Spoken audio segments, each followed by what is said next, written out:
प्रणाम, नमस्कार, वंदे मातरम। मैं गजेंद्र प्रसाद मधुबनी से आपका भाई, और आज फिर आपसे मिलकर बहुत ही अच्छा लग रहा है। मैं आपको आज अपनी यात्रा वृत्तांत यानी कि मधुबनी से उपवन रांची जाने के विषय में बता रहा हूँ। मैं वहाँ जाने के बाद क्या अनुभव किया, मैंने क्या देखा, वो सारी बात, दीदी किस जिज्ञासा पर क्या बात बोली, शॉर्टकट में मैं आपको सारी बात बताने वाला हूँ।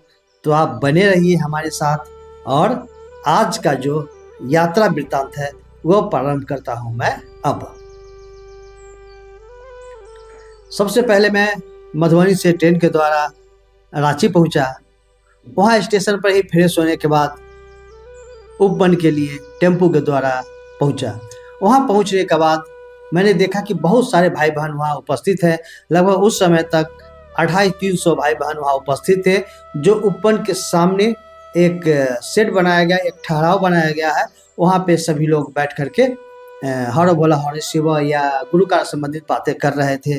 वहाँ पे उपवन के बहुत सारे हमारे जो कार्यकर्ता भाई बहन हैं वो वहाँ उपस्थित होकर अपने गुरु शिव की बातें कर रहे थे, और सभी लोगों को बिस्कुट का एक पैकेट दिया जा रहा था और पानी दिया जा रहा था। और वहीं पर मैंने देखा कि उपवन के बगल में कुछ वहाँ के जो उपवन के कार्यकर्ता थे वो खड़े थे, और वहीं पे आदरणीय अर्चित भैया और आदरणीय मोनू भैया भी खड़े थे। दोनों भाइयों की उपस्थिति बड़ा ही मनमोहक लग रहा था। तो मैंने एक फ़ोटो खींच लिया, वो आप देख ही रहे हैं स्क्रीन पे। तो दोनों भाई का वो फ़ोटो भी मैं क्लिक किया, बहुत ही अच्छा लगा मुझको। वहाँ पे आप देखेंगे कि गेट होकर के जो प्रवेश दिया जाता है, गेट पर ही मिल जाते हैं कौन, तो वहाँ के गार्ड भैया राजकुमार जी, गुरु भाई राजकुमार जी। आप देखिए स्क्रीन पे देख रहे होंगे गुरु भाई को, बड़ा ही हंसता मुस्कुराता हुआ चेहरा है, आप बहुत ही अच्छे व्यवहार के व्यक्ति हैं। उसके बाद अंदर जाने के बाद लोग बैठते हैं, और बैठने के बाद वहाँ पर बिल्कुल व्यवस्थित होकर के सभी लोग बैठते हैं। जगह तो थोड़ी कम हो गई थी क्योंकि संख्या अधिक हो गई थी, और अंदर प्रवेश करते करते लगभग हमको लग रहा है कि 400 लोग हो चुके थे। 400 लोग हो चुके थे।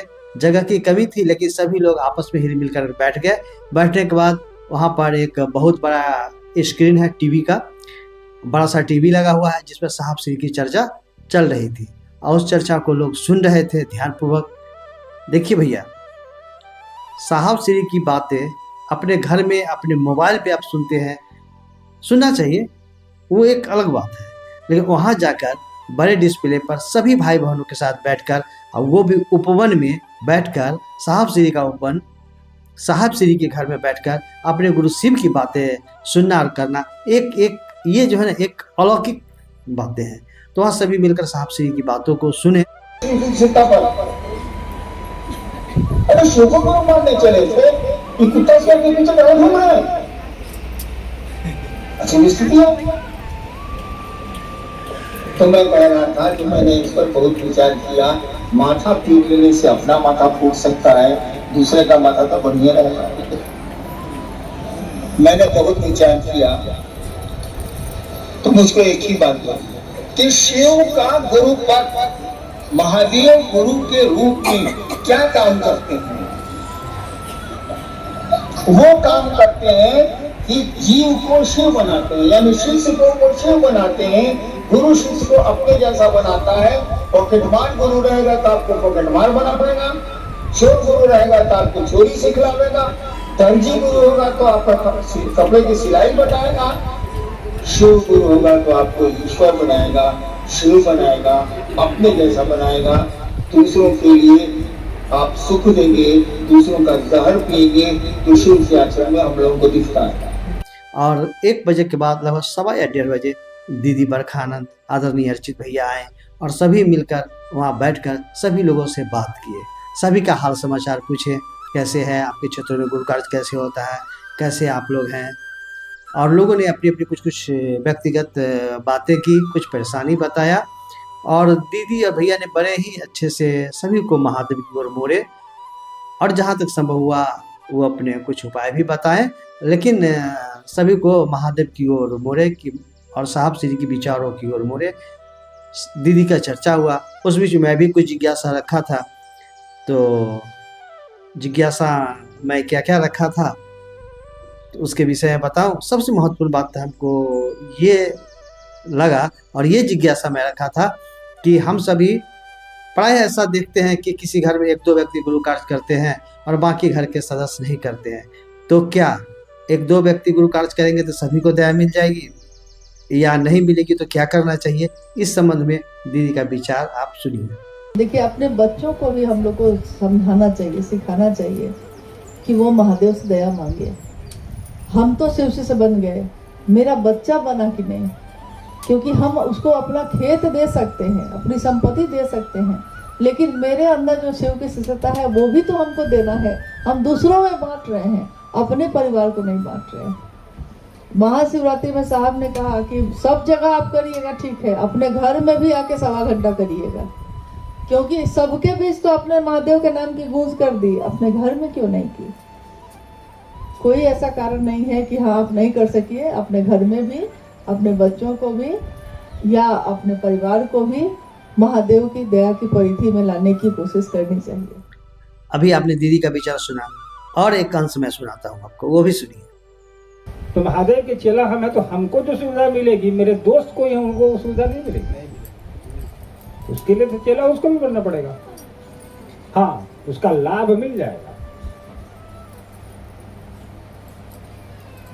जैसे मैं साहब हरिनारायण जी का पुत्र हूँ, मैं मान लीजिए महादेव का चेला न भी होता तो उनका पुत्र होने का लाभ तो मुझको मिलेगा जी। तो भाई साहब का बेटा है, भले आवारा है तब भी एक लाभ तो मिल ही जाएगा ना, लेकिन हम साहब तो नहीं हो पाएंगे। चर्चा समाप्त हो गया। तो उसके बाद दीदी और भैया ने सभी भाई बहनों से आग्रह किए कि आप लोग जाइए और हॉल में साहब श्री का दर्शन कीजिए। साहब श्री दीदी माँ का जो प्रयोग किए हुए वस्तुएं हैं वो वहाँ पर रखी हुई हैं, वो आप लोग जा कर के देखिए। और सभी लोग उधर से गुजरते हुए साहब को प्रणाम करते हुए, साहब का पूजा घर उस बगल में है और वहीं पर साहब श्री का जो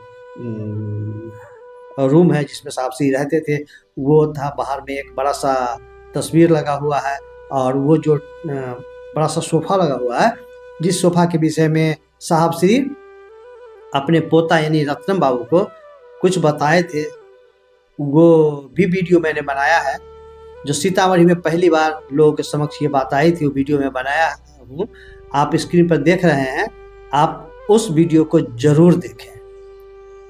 और उसके बाद उधर से लोग निकल करके बाहर वाली रास्ते से निकले और निकलने के बाद वहाँ पे सभी लोगों को वहाँ पर दिया जा रहा था प्रसाद मुझे भी मिला और सभी लोगों को प्रसाद दिया जा रहा था।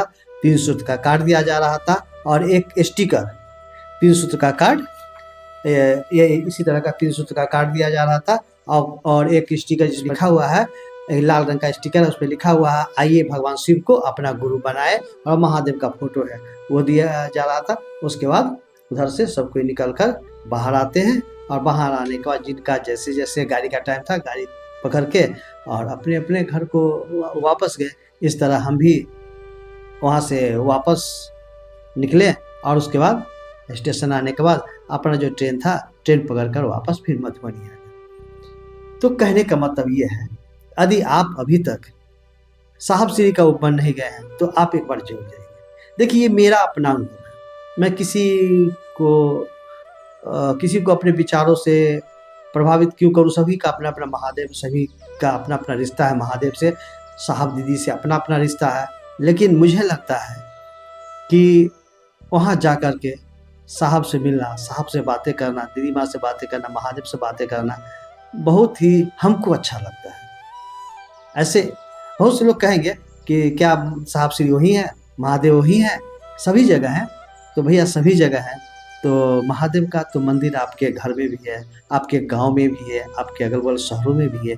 फिर देवघर क्यों जाते हैं विभिन्न शिवालयों में उनका दर्शन करने, जलार्पण करने, तो कुछ महत्व होता है। और यहाँ मैंने पाया है कि बहुत सा महत्व है। मेरा अपना व्यक्तिगत अनुभव है कि मैं अपनी व्यक्तिगत कष्ट और परेशानियों को लेकर वहाँ पर गया हूँ और वो मेरा दूर हुआ है। यह अंधविश्वास नहीं है, यह आस्था है। ये मेरी आस्था है, आपकी आस्था भी हो सकती है या नहीं भी हो सकती है, ये आपकी बात है, आप जाने। लेकिन मैं यहाँ अपनी बात कहने आया हूँ ना, तो मैं अपनी बात यही कहता हूँ कि मैं अंधविश्वासी बात नहीं कह रहा, मैं आस्था से कह रहा हूँ कि वहाँ पे साहब श्री महादेव, दीदी माँ सभी हैं और वो आपकी बातों को सुनते हैं। बस किनकी सुनते हैं? जो शिव कार्य करते हैं। यदि आप भी शिव गुरु कार्य करते हैं, लोगों से शिव की बातें करते हैं, आपको याद है कि शिव मेरे गुरु हैं, तो सभी समस्याओं का समाधान वहाँ होता है। क्योंकि साहब श्री का चर्चा याद कीजिए कि वो कहे हुए हैं कि यदि आपकी आवाज़ महादेव तक नहीं पहुँचती है तो आप मुझे कहें, मैं आपको महादेव से दया छीन कर दूंगा। लेकिन कब? जब आप शिव गुरु कार्य करेंगे। तो भैया मेरा अनुभव था। हो सकता है आप कमेंट में कुछ लिख दें, लेकिन कमेंट में भी आप महादेव से दया मांग कर लिखिए, साहब दी से दया मांग कर कमेंट में अपना विचार जरूर लिखिए। फिर मिलते हैं किसी और दिन अन्य विचारों के साथ। तब तक आप सभी भाई बहनों को मेरा प्रणाम।